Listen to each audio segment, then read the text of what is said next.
Hello साथियों, नमस्कार। आप सभी को हमारे क्लास में आप सभी का स्वागत है। हम पढ़ाएंगे टेस्ट नंबर 7 है, जो कि कुल प्रश्नोत्तरी 125 है। और ये स्वामी अशोक सर से हमने ये PDF लिया है, जो कि ये आसानी से उपलब्ध हो जाती है हम लोगों को टेलीग्राम से। तो ये क्वेश्चन है हिंदी में, जैसे TGT, PGT, LT grade, GSE प्रवक्ता के लिए बहुत इम्पोर्टेंट है। तो चलिए पहले प्रश्न पे हम चलते हैं। आज 125 प्रश्न हैं, तो उनको आज पढ़ाते हैं। देखते हैं पहला प्रश्न क्या है।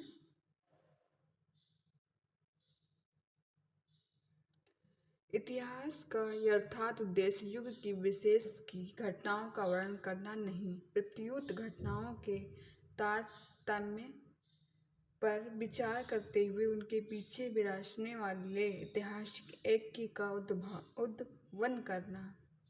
मान्यता किस विद्वान की है? रामस्वरूप चतुर्वेदी की, डॉक्टर बच्चन सिंह की, रामचंद्र शुक्ल के, सूर्यकांत शास्त्री की। तो किसकी है ये? प्रश्न नंबर घ, सूर्यकांत शास्त्री की। क्या ये मान्यता किसने दी है? किस विद्वान ने? सूर्यकांत शास्त्री ने दिया है। प्रश्न नंबर दूसरा देखते हैं। निम्नलिखित में से कौन सी रचना एवं उनका रचनाकार सुमेलित नहीं है?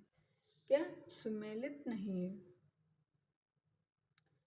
सुमेलित नहीं। कविता कुमोदी, रामनरेश त्रिपाठी, ये सही है।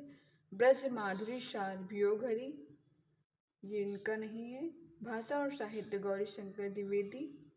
हिंदी साहित्य विमर्श पद्मलाल पन्नालाल बख्शी। तो इसमें से कौन सा सही नहीं है? गा सही नहीं है। ठीक है, ब्रज माधुरी सार वियोगहरी की सही है।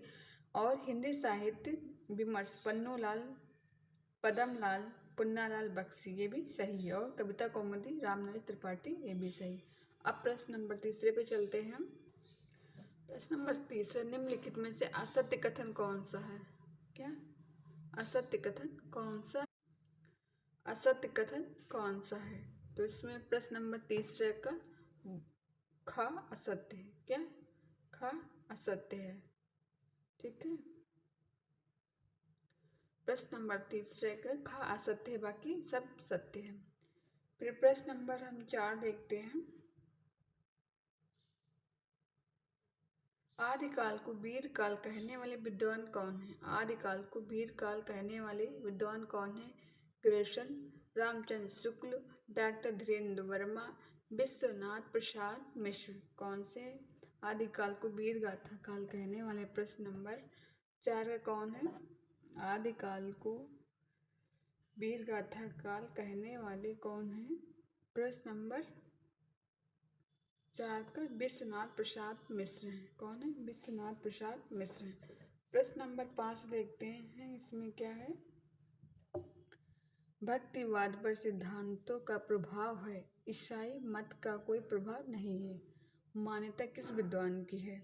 मान्यता किस विद्वान की है? किसकी है? हजारी प्रसाद द्विवेदी की। क्या मान्यता है? भक्तिवाद पर सिद्धों का प्रभाव है, ईसाई मत का कोई प्रभाव नहीं है।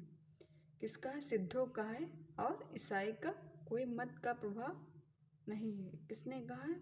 हजारी प्रसाद द्विवेदी ने। प्रश्न नंबर 6 देखते हैं। निम्नलिखित में डोभिप्पा की रचना नहीं है। क्या डोभिप्पा की रचना नहीं है? कौन सी रचना नहीं है? प्रश्न नंबर 6 का ग बुद्धोदय नहीं है, बाकी सारी रचनाएं हैं। प्रश्न नंबर 7 देखते हैं। नाथ पंथ के चरमोत्कर्ष का समय 12वीं सदी से 14वीं सदी तक के अंत तक मान्यता किस विद्वान की? क्या नाथ पंथ के चरमोत्कर्ष का समय 12वीं सदी से 14वीं शताब्दी के अंत तक है। मान्यता किस विद्वान की है? प्रश्न नंबर 7 का गा राम कुमार वर्मा। प्रश्न नंबर 8 देखते हैं। आचार्य रामचंद्र शुक्ल के अनुसार गोरखनाथ का समय क्या है? आचार्य रामचंद्र शुक्ल के अनुसार गोरखनाथ का समय क्या? 845, 9वीं सदी, 11वीं सदी, 13वीं सदी। प्रश्न नंबर 8 का क्या है? घ्या।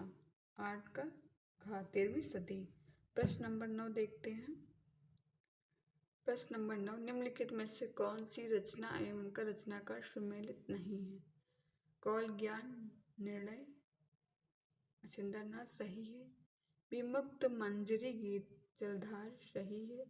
बसंत तिलक कुरिप्पा, ये देखते हैं। आत्मबोध गोरखनाथ, तो इसमें से कौन सी रचना सही नहीं? प्रश्न नंबर 9 का क्या होगा? ग। बसंत तिलक कुरिप्पा की नहीं है। आत्मबोध गोरखनाथ की है, सही है। विमुक्त मंजरी गीत जलधर नाथ का है। कौल ज्ञान निर्णय किसका? मच्छिंद्रनाथ का है। प्रश्न नंबर 10 देखते हैं। आदिकाल के किस कवि ने स्वयं सरस्वती निलय कहा है? आदिकाल के किस कवि ने स्वयं को सरस्वती निलय कहा है? स्वयंभू ने, पुष्पदंत ने, हेमचंद्र ने, धनपाल ने। प्रश्न नंबर 10 का क्या होगा? ग। पुष्पदंत ने कहा है। प्रश्न नंबर 11 देखते हैं। इड़ी परी कोयल कुंज पुंजाई युति मरूर मड़ोर विधुर वियोगिनी धूसराई पुजराई मयड़ किशोर। पंक्ति किस रचना से उद्गृत है? ये पंक्ति किस रचना से उद्गृत है? इड़ी परी कोयल कुंजाई पुजही युवती मरोर विधुर वियोगिनी धुजाई पुजाई मयड़ किशोर। पंक्ति किस रचना से उद्गृत है? प्रश्न नंबर 11 का क्या होगा? का। बसंत विलास। प्रश्न नंबर 12 देखते हैं।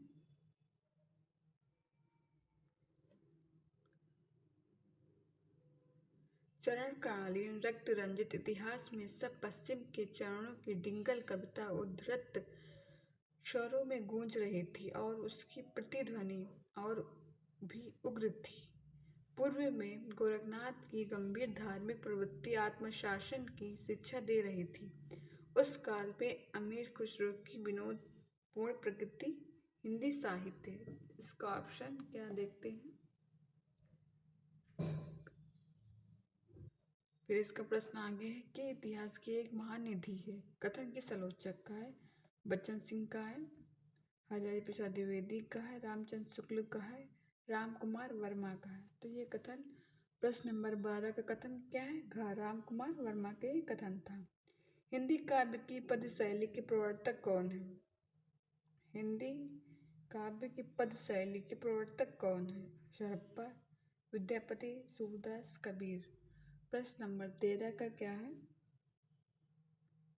विद्यापति।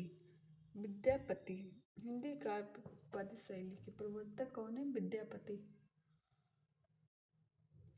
प्रश्न नंबर 14, निम्नलिखित में से कौन सा रासोपंत केतार राग में गाए जाने के लिए लिखा गया है? कौन सा रासो ग्रंथ केतार राग में गाए जाने के लिए लिखा गया?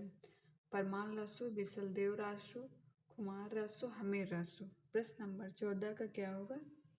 बिसलदेव रासो। कौन है? रासो ग्रंथ केतार राग में गाए जाने के लिए लिखा गया बिसलदेव रासो। प्रश्न नंबर 15 देखते हैं। पृथ्वीराज रासो के संबंध में असत्य कथन कौन सा है? 15 का ये गलत है। फिर देखते हैं 16। प्रश्न नंबर 16 पे आते हैं।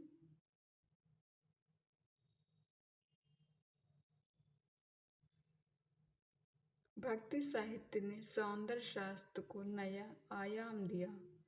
भक्ति साहित्य ने सौंदर्य शास्त्र को नया आयाम दिया, जिसमें लोकप्रिय जातीय संस्कृति की जो छवि दिखाई पड़ती है वह फिर नहीं दिखाई पड़ती है। कलात्मकता और ऐतिहासिकता का ज्ञान इतना रोचक और रसात्मक संवाद पुनः नहीं सुनाई पड़ता है। कथन किस आलोचक का है? प्रश्न नंबर 16 का क्या होगा? प्रश्न नंबर 16 का बच्चन सिंह। प्रश्न नंबर 16 का कौन है? बच्चन सिंह। फिर प्रश्न नंबर हम 17 देखते हैं। निर्वैरी निहाकामता, निर्वैरी निहाकामता साई सेती ने विषय सुन्यारा रहे संतन का अगे। संतों के उपयुक्त गुण बनाने वाले व्यक्ति कौन है? निर्वेदी नेहा कामता साई सेती ने विषय सुन्यारा रहे संतन का अंग है। संतों के उपयुक्त गुण बनाने वाले विद्वान कौन है? प्रश्न नंबर 17 का ग। कौन है? ग कबीर। प्रश्न नंबर 18 देखते हैं। हिंदू अंधा दूर को काना दुवो ते ज्ञानी सयाना किस संत कवि की उक्ति है? किसकी उक्ति है? हिंदू अंधा तुर्को काना दुवो ते ज्ञानी सयाना किस संत की उक्ति? नामदेव की, कबीर की, रैदास की, गुरु नानक की। किसकी है ये? प्रश्न नंबर 18 का नामदेव। नामदेव कहाँ के हैं? इटावा के हैं। फिर देखते हैं निम्नलिखित में से कबीर का समकालीन संत कवि नहीं है। समकालीन संत कवि नहीं है। कबीरदास का समकालीन संत कवि नहीं। रैदास, पीपा, धन्ना, साधना तो कौन से नहीं है? प्रश्न नंबर 19 का गा साधना नहीं। प्रश्न नंबर 20 रामानंद की हिंदी रचनाओं का संग्रह नागरी प्रचार सभा काशिक में किस वर्ष में प्रकाशित हुई? 1952, 1953, 1954, 1955। तो कब प्रकाशित हुई? रामानंद की हिंदी रचनाओं का संग्रह नागरी प्रचार सभा काशिक किस वर्ष में प्रकाशित हुई थी? प्रश्न नंबर घ 1955 में। प्रश्न नंबर घ 20 का 1955 में। प्रश्न नंबर 21 देखते हैं। कबीर की भाषा संत भाषा को कहने वाले आलोचक कौन है? कबीर की भाषा को संत भाषा कहने वाले आलोचक कौन है? डॉक्टर नामवर सिंह, रामचंद्र शुक्ल, गोविंद त्रिगुड़ियंत, उदय नारायण त्रिपाठी। तो 21 का क्या होगा? का बच्चन सिंह। कबीर की भाषा को संत भाषा कहने वाले डॉक्टर बच्चन सिंह हैं। प्रश्न नंबर 22 देखते हैं। विदेशी आक्रमणकारियों के विरुद्ध आवाज उठाने वाले प्रथम संत कौन है? नामदेव, नानक, कबीर, दादू दयाल। प्रश्न नंबर 22 का क्या होगा? गुरु नानक। गुरु नानक ने क्या किया? विदेशी आक्रमणकारियों के विरुद्ध आवाज उठाने वाले प्रथम संत कवि। संत कवि कौन है? नानक। किस पे आवाज उठाए थे? विदेशी जो आक्रमणकारी थे उनके विरुद्ध आवाज उठाए थे और वो प्रथम संत हैं। कौन है? गुरु नानक। साध संप्रदाय के प्रवर्तक कौन है? उदय दास, वीर भान, जोगी दास, रैदास। प्रश्न नंबर 23 का क्या है? ख वीर भान क्या है? साध संप्रदाय के प्रवर्तक हैं। फिर प्रश्न नंबर 24 देखते हैं। प्रश्न नंबर 24 का है दादू जन्म लीला पर्ची के रचनाकार कौन से हैं? दादू जन्म लीला पर्ची के रचनाकार कौन है? दादू जन्म लीला पर्ची के रचनाकार कौन है? प्रागदास, संतदास, जनगोपाल, गरीबदास। क्या? प्रागदास, संतदास, जनगोपाल, कबीरदास। कबीरदास नहीं है, गरीबदास है। क्या है? गरीबदास। प्रश्न नंबर 24 का क्या होगा? गा जगमोहन दास। संत सिंघा के गुरु का क्या नाम था? संत सिंघा के गुरु का क्या नाम था? जनदास, बाबालाल, मनरंगीन, ब्रह्मदास। कौन से थे? प्रश्न नंबर 25 का गा मनरंगीन थे। कौन थे? संत सिंघा के गुरु का नाम मनरंगीर था। का मनरंगीर था। मनरंगीर क्या था? किसके शिष्य थे? संत सीगा के गुरु का नाम था मनरंगीर। निम्नलिखित में से मलुक दास की रचना नहीं है। कौन नहीं? ज्ञानबोध, रतन खान, भक्त वच्छावली, चौअक्षरी। तो कौन सी मलुक दास की रचना इसमें नहीं है? प्रश्न नंबर 26 का घा चौअक्षरी नहीं है। चौच्छरी नहीं बल्कि ज्ञान बोध है। रतन खान है। भक्त वत्सा वली है। प्रश्न नंबर 27 का देखते हैं। संदेश राशक बहुत महत्वपूर्ण विरह काव्य है जो एक तरफ ढोला मारूरा दोहा की मारवाड़ी की याद दिलाता और दूसरी तरफ पद्मावत की नागमती की कथा किस आलोचक का है। तो ये कथन दोबारा देखते हैं, किसने कहा ये कथन। संदेश राशक बहुत महत्वपूर्ण विरह काव्य है जो एक तरफ ढोला मारूरा दोहा की मारवाड़ी की याद दिलाता है और दूसरी तरफ पद्मावत की नागमती की कथन किस आलोचक का कथन है। मतलब ये कथन जो है किस आलोचक का है। रामचंद्र शुक्ल, हजारी प्रसाद द्विवेदी, गणपति चंद्र गुप्त, डॉक्टर बच्चन सिंह। प्रश्न नंबर 27 का क्या होगा। खा, हजारी प्रसाद द्विवेदी। प्रश्न नंबर 28 देखते हैं। विद्यापति ने अपनी किस रचना को कहाड़ी कहा। क्या कहाड़ी कहा। विद्यापति ने अपनी किस रचना को कहाड़ी कहा। पदावली को, कीर्तिलता को, कीर्ति पताका को, पुरुष परीक्षा को। तो प्रश्न नंबर 28 का क्या है। खा, कीर्तिलता। किसने कहा। कीर्तिलता को। मुल्ला दाऊद के गुरु का नाम क्या था। शेख जेमुद्दीन, यह सोना शाह, शेख बुरहान। प्रश्न नंबर 29 का क्या होगा। का, शेख जैनुद्दीन। मुल्ला दाऊद के गुरु का नाम था शेख जैनुद्दीन। प्रश्न नंबर 29 हो गया। 30 को देखते हैं। प्रश्न नंबर 30 है। नखशिख का वर्णन और कवियों ने भी किया परंतु विद्यापति ने सबका सार निचोड़ कर एक जगह रख दिया। कथन किस आलोचक का है। रामचंद्र शुक्ल का, डॉक्टर बच्चन सिंह का, नरेंद्र बिलोचन शर्मा का, सूर्यकांत शास्त्री का। तो ये प्रश्न नंबर 30 का क्या है। सूर्यकांत शास्त्री का है। फिर देखते हैं एक कथन है।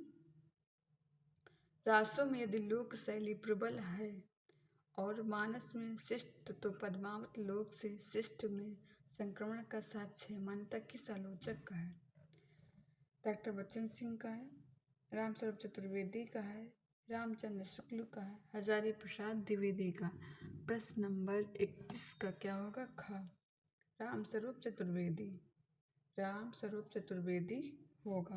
प्रश्न नंबर 31 देखते हैं। निम्नलिखित में से कौन साहित्य लहरी को सूरदास की रचना न मानकर किसी अन्य कवि सूरजदास की रचना की है। निम्नलिखित में से कौन साहित्य लहरी को सूरदास की रचना न मानकर किसी अन्य कवि सूरजदास की रचना की है। रामचंद्र शुक्ल, हजारी प्रसाद द्विवेदी, राम कुमार वर्मा, ब्रजेश्वर वर्मा। प्रश्न नंबर 32 का क्या होगा। 32 का खा, 32 का क्या, हजारी प्रसाद द्विवेदी। प्रश्न नंबर 33 देखते हैं। शब्दानुप्रयासों के झंकार में से ऐसे वातावरण की दृष्टि करते हैं कि पाठक अभिभूत हो जाता है। शब्दों की ध्वनि और अर्थ की गंभीरता एक दूसरे से स्पर्धा करती हुई आगे बढ़ती है। अष्टछाप के किसी दूसरे कवि में शब्द गठन की और ध्वनि निर्माण की ऐसी क्षमता नहीं है। नंद दास के संबंध में यह कथन किस आलोचक का है। किस आलोचक का। प्रश्न नंबर 33। रामचंद्र शुक्ल, रामस्वरूप चतुर्वेदी, हजारी प्रसाद द्विवेदी, गणपति चंद्र गुप्त। प्रश्न नंबर 33 का होगा ग, हजारी प्रसाद द्विवेदी ने ये कथन कहा है। प्रश्न नंबर 34 का देखते हैं। तुलसीदास के काव्यों में उनका निरीह भक्ति रूप बहुत स्पष्ट हुआ है पर वे समाज सुधारक, लोकनायक, कवि, पंडित और भविष्यद्रष्ट भी थे। कथन किस आलोचक का है। रामचंद्र शुक्ल, रामविलास शर्मा, डॉक्टर बच्चन सिंह, हजारी प्रसाद द्विवेदी। प्रश्न नंबर 34 का क्या होगा। खा, हजारी प्रसाद द्विवेदी का ये कथन है। प्रश्न नंबर 35 देखते हैं। रीतिकाल को ललित युग कहने वाले आलोचक कौन है। शंभुनाथ सिंह, सत्यकाम वर्मा, राम खिलवन पांडे, सूर्यकांत शास्त्री। तो कौन है। सूर्यकांत शास्त्री इस ऑप्शन का आंसर इनका है। निम्नलिखित में स्वर्ग निरूपक आचार्य नहीं है। स्वर्ग निरूपक आचार्य नहीं है। कौन नहीं है। भिखारी दास, सोमनाथ, चिंतामणि, मतीराम।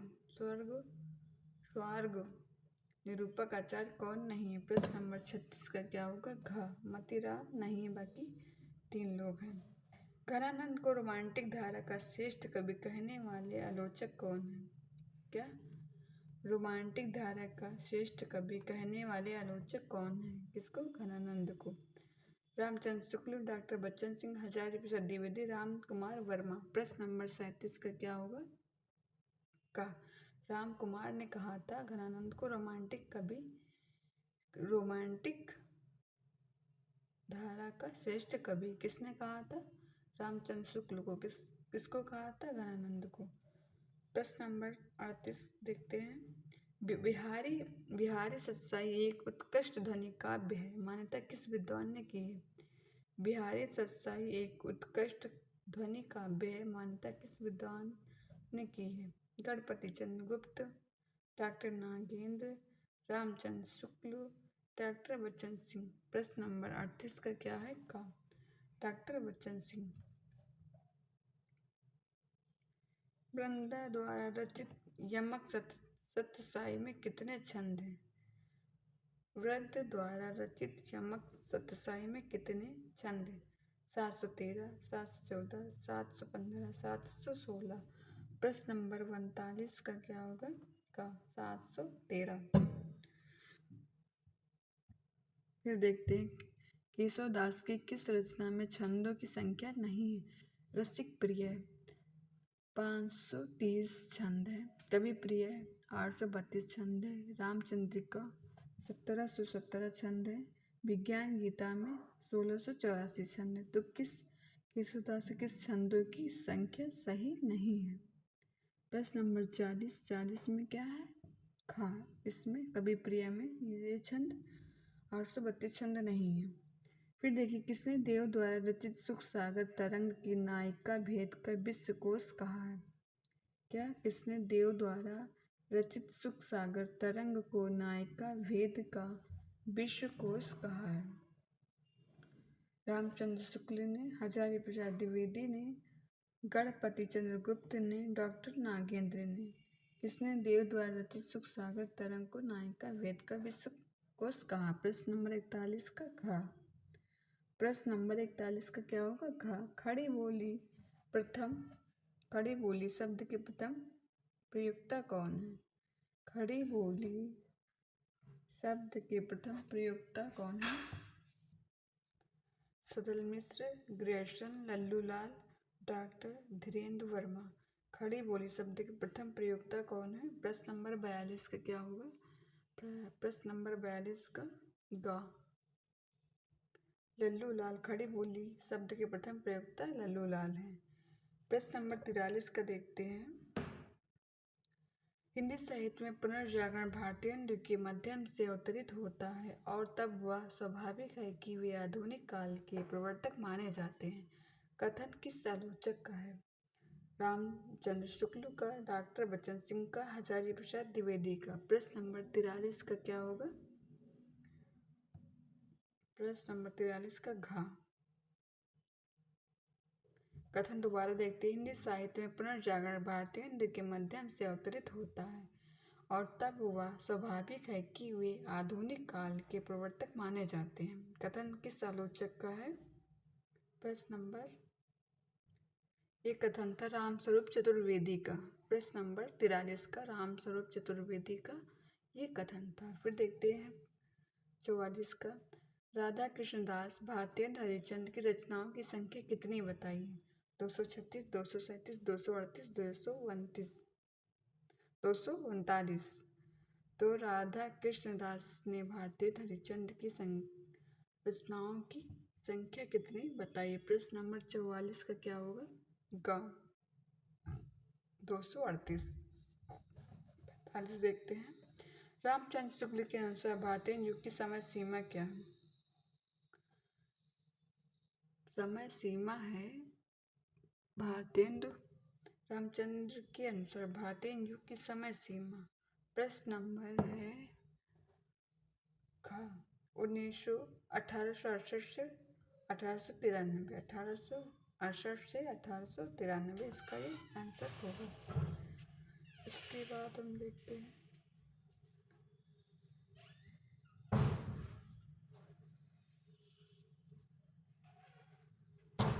भारतीय हरिश्चंद्र की किस रचना का प्रकाशन वर्ष सही नहीं है? वर्ष विनोद 1878 ईस्वी, विषय प्रेम 50 1880 ईस्वी, विजय वल्लरी 1881 ईस्वी, विजयनी विजय वैजयंती 1832 ईस्वी में। ये इसमें कौन सा सही नहीं है? प्रश्न नंबर 46 का, प्रश्न नंबर 46 का कौन सा सही नहीं है? वर्ष विनोद ये सही नहीं।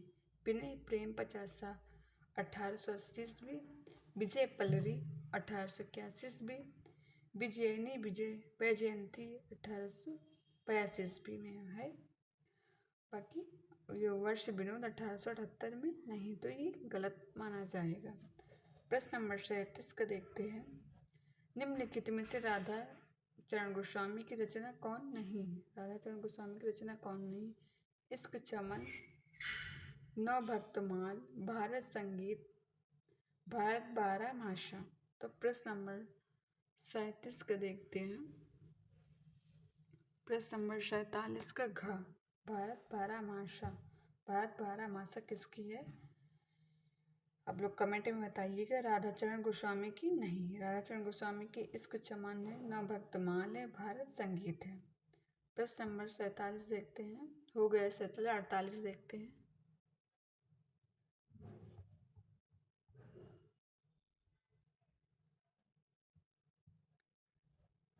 लाला श्रीनिवास दास के किस नाटक का प्रकाशन वर्ष सही नहीं? रणधीर प्रेम मोहिनी 1878 ईस्वी, तप्त श्रवण 1881 ईस्वी, संयोगता स्वयंवर 1850 ईस्वी, प्रहलाद चरित 1895 ईस्वी। प्रश्न नंबर 48 का कौन सा सही नहीं है? प्रश्न नंबर 48 कौन सा सही नहीं? खा, इसका सही नहीं है, बाकी सबका सही है।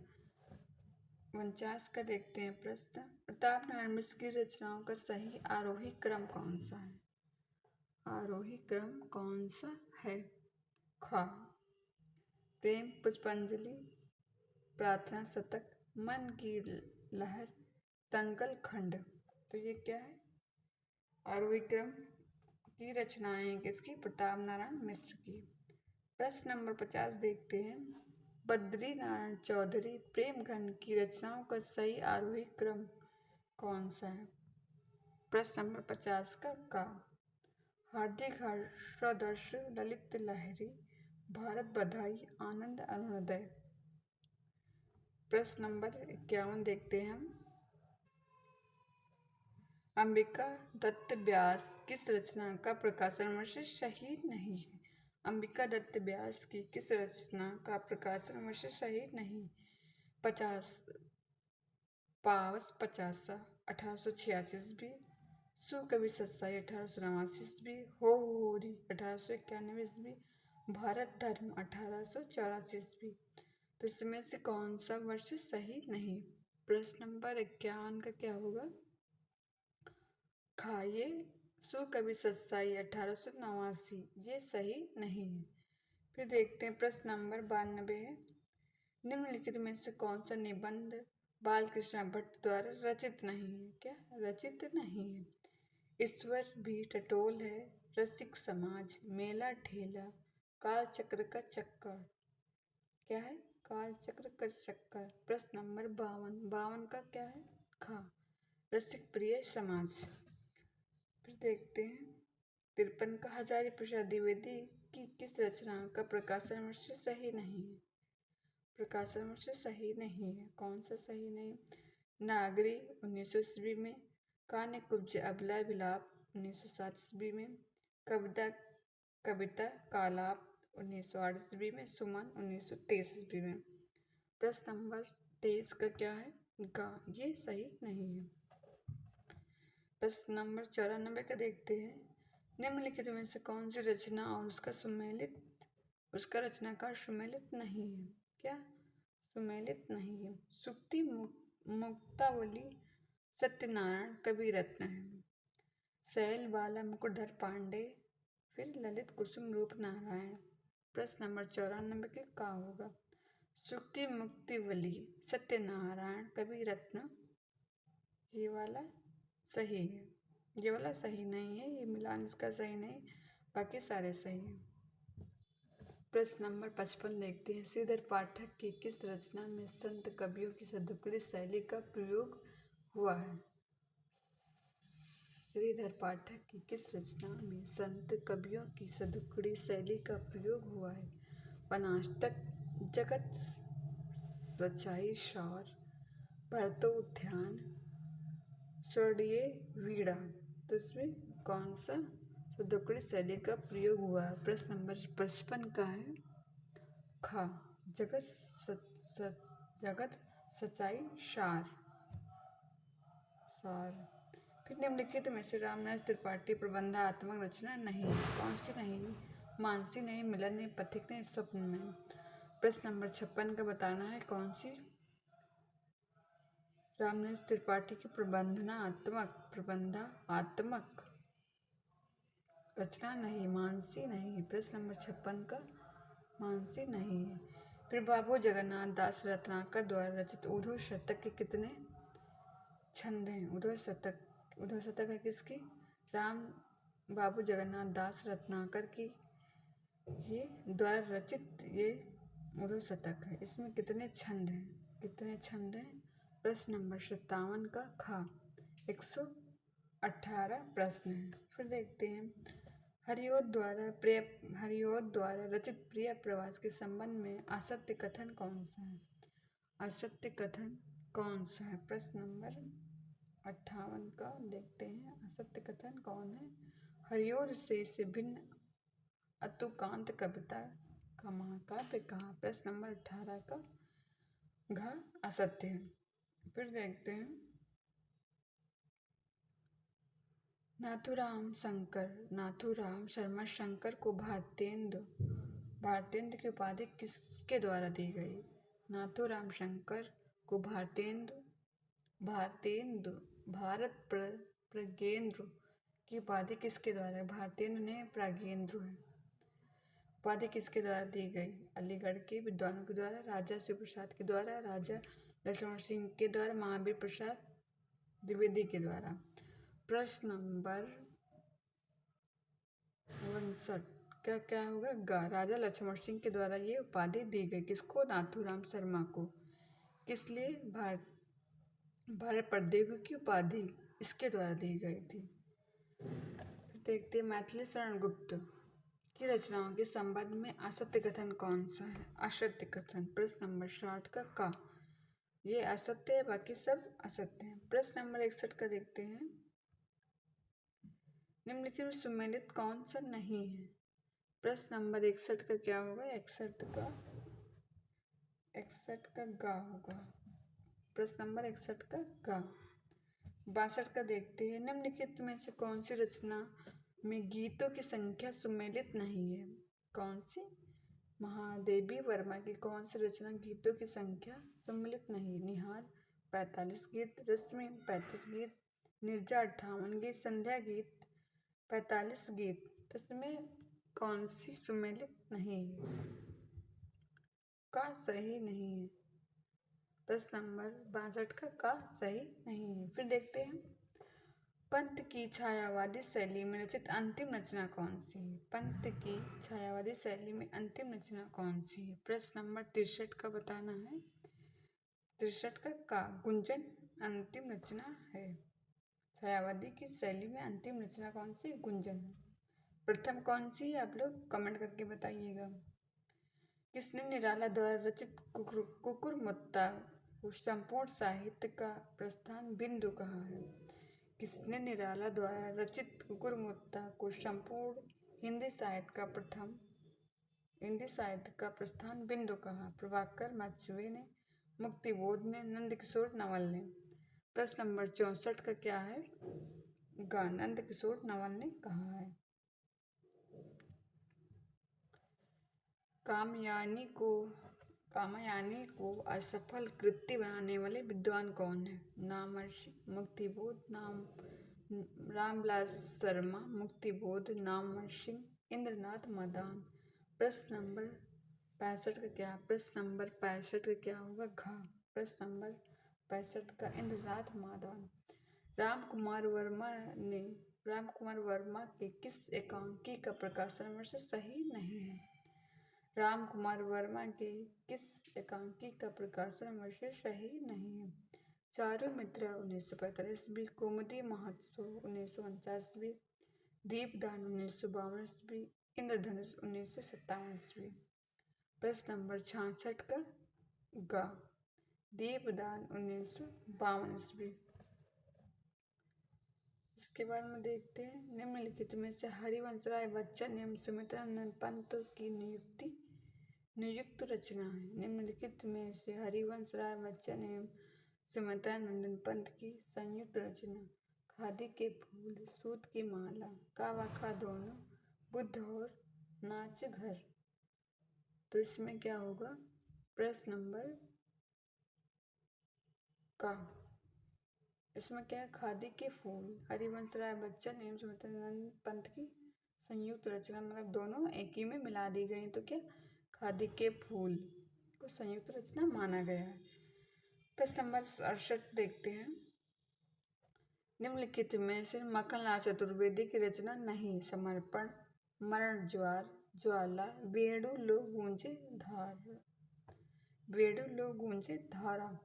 तो इसमें से प्रश्न नंबर 58 का कौन सा नहीं है? ग। अगला देखते हैं। प्रगतिवाद समाजवाद की ही साहित्यिक अभिव्यक्ति है। मान्यता किस विद्वान की? डॉक्टर बच्चन सिंह की, रामविलास शर्मा की, डॉक्टर नागेंद्र की, शिवदान सिंह चौहान की। किसकी है? प्रश्न नंबर 62 ग। किसकी है? डॉक्टर नागेंद्र की। केदारनाथ अग्रवाल की किस रचना का प्रकाशन वर्ष सही नहीं है? किसका सही नहीं है? नींद के बादल 1947, गुलमेंदी 1976, आत्मगंध 1988, पुष्पदीप 1994। केदारनाथ अग्रवाल की किस रचना का प्रकाशन वर्ष नहीं? प्रश्न नंबर 70 का ख। यह सुमेलित नहीं है। इसके बाद में प्रश्न नंबर 71 का देखते हैं। राघे राघव की रचना अजय खंडहर के कितने भाग हैं? राघे राघव की रचना अजय खंडहर के कितने भाग? 2, 3, 4, 5। प्रश्न नंबर 71 का क्या होगा? खा। 3 भाग हैं। अजय खंडहर किसकी? राघे राघव की। कितने भाग? 3 भाग हैं। प्रश्न नंबर 72 का देखते हैं। गौरी वैद्यनाथ, झा प्रतिभा, उमानाथ आदि नागार्जुन के किस उपन्यास के पात्र हैं?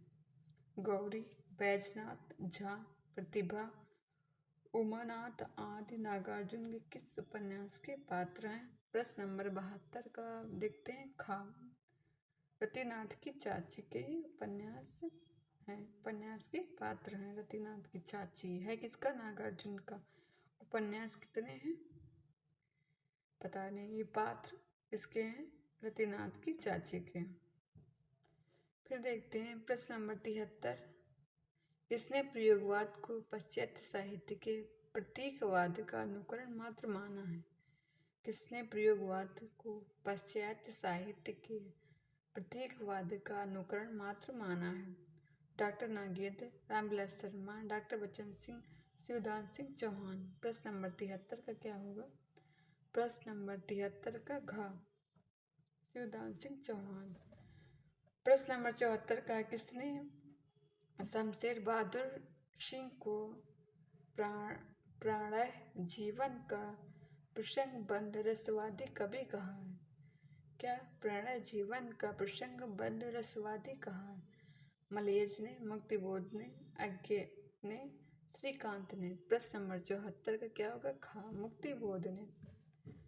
इसके बाद में देखते हैं। घास की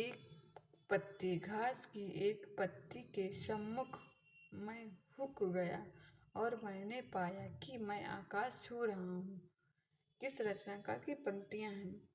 घास की एक पत्ती के सम्मुख मैं झुक गया और मैंने पाया कि मैं आकाश छू रहा हूँ किस रचनाकार की पंक्तियाँ हैं।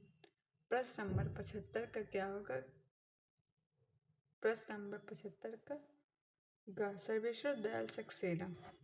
नरेश मेहता को आर्य के लिए साहित्य अकादमी पुरस्कार किस वर्ष मिला? नरेश मेहता को आर्य के लिए साहित्य अकादमी पुरस्कार किस वर्ष मिला? प्रश्न नंबर 76 का क्या होगा? ग 1988 ईस्वी। रघुवीर सहाय की किस रचना में आजादी, न्याय एवं समानता के लिए संघर्ष का भाव व्यक्त हुआ है? आत्महत्या के विरुद्ध। हंसो हंसो जल्दी हंसो, लोग भूल गए एक समय था। यह किसका है? प्रश्न नंबर 77 का क्या होगा? घ एक समय था। क्या एक समय था? इसमें रघुवीर सहाय की रचना है जिसमें कि आज़ादी, न्याय एवं समानता के लिए संघर्ष का भाव व्यक्त किया गया है। तो कौन सी रचना है? एक समय था। एक समय किसका है? रघुवीर सहाय का। फिर देखते हैं आगे की रचनाओं के संबंध में असत्य कथन कौन सा है? प्रश्न नंबर 78 का कौन सा है? घ ये असत्य है। ये असत्य है। प्रश्न नंबर घ बाकी सब सत्य है। नई कविता में लघु मानव शब्द के प्रथम प्रयोक्ता कौन है? नई कविता में लघु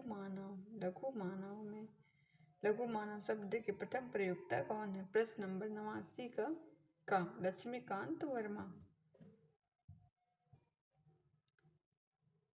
विट कविता आंदोलन के प्रवर्तक कौन है?